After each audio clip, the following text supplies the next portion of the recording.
Hello guys, আসসালামু আলাইকুম। আশা করি আপনারা সবাই ভালো আছেন, সুস্থ আছেন, সুন্দর আছেন। আমি আবার আপনাদের মাঝে উপস্থিত হয়েছি একটা ছোট্ট গল্প করার জন্য, আর তা হলো মৃত্যুর পরে জীবন আর ফিরে পাবেন না। কথাগুলো যদি ভালো লেগে থাকে সাবস্ক্রাইব করে বেল বাটন টিপে দিন, বেশি বেশি শেয়ার করুন, সবার মাঝে ছড়িয়ে দিন। মৃত্যুর পরে জীবন আর ফিরে পাবেন না, তাই দুঃখ, রাগ, ঘৃণা, বিরক্তি বা কারোর সাথে ঝগড়া করে সময় নষ্ট না করে নিজের সব সময় হাসি খুশি থাকুন এবং অন্যের সাথে হাসি খুশি রাখুন, অন্যকেও হাসি খুশি রাখুন। কখনো কারো মনে কষ্ট দিবেন না, কারণ সে যদি সহ্য করতে না পারে আল্লাহর উপর ছেড়ে দেয়, তাহলে তার পরিণতি অনেক ভয়াবহ হবে। মানুষ যখন মরে যায় সেই জীবনটা কিন্তু আর ফিরে পায় না, সেই জীবনটা আর ফিরে আসে না। তাই দুঃখ, কষ্ট, রাগ, ঘৃণা, বিরক্তি যতই যা থাকুক, অন্যের সাথে ঝগড়া বিবাদ সব মীমাংসা করে নিন। হাসি খুশি থাকুন, অন্যকে হাসি খুশি রাখুন, কারণ অন্যের মনে কষ্ট দিলে সে যে কষ্টটা সহ্য করতে না পেরে আল্লাহর কাছে বিচার দেয়, সেই বিচারের ভয়াবহতা পরিণতি কিন্তু ভয়াবহ হয়। যেখানে সম্মান নেই সেখানে যাওয়া উচিত না। যে খাবার খেলে হজম হয় না সে খাবার খাওয়া উচিত না। সত্যি কথা বললে যে রাগে তাকে কখনো তাকে মানানো যাবে না, উচিত না। যে আবহাওয়ার মতো পাল্টায় তাকে বন্ধু কখনো ভাবা উচিত না। যে মানুষটা আবহাওয়ার মতো পাল্টে যায় সে মানুষটাকে কখনো বন্ধু ভাবা উচিত না।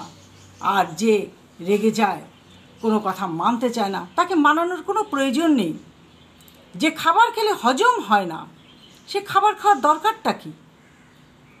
আর যে সম্মান নাই, যেখানে সম্মান পাওয়া যায় না, কথায় কথায় অপমান অপদস্থ হতে হয়, সেখানে না যাওয়াই ভালো, নিরাপদ। সমস্যা জীবনের একটি অংশ, এদের থেকে কোনো দিন রেহাই নাই।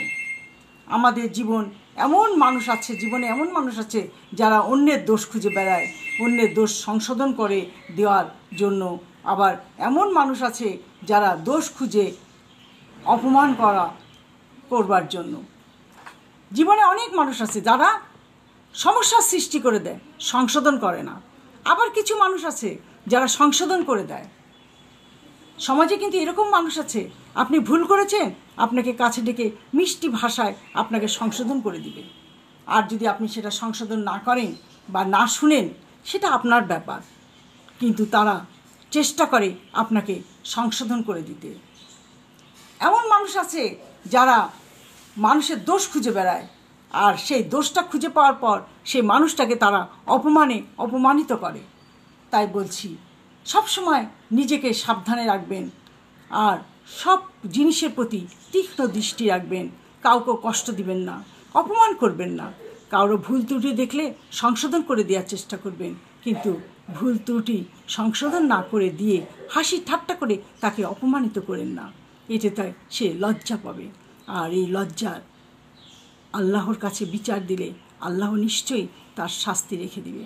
তাই বলছি, সব সময় নিজেকে সাবধানে রাখুন, সাবধানে পা ফেলুন। আজ এই পর্যন্ত।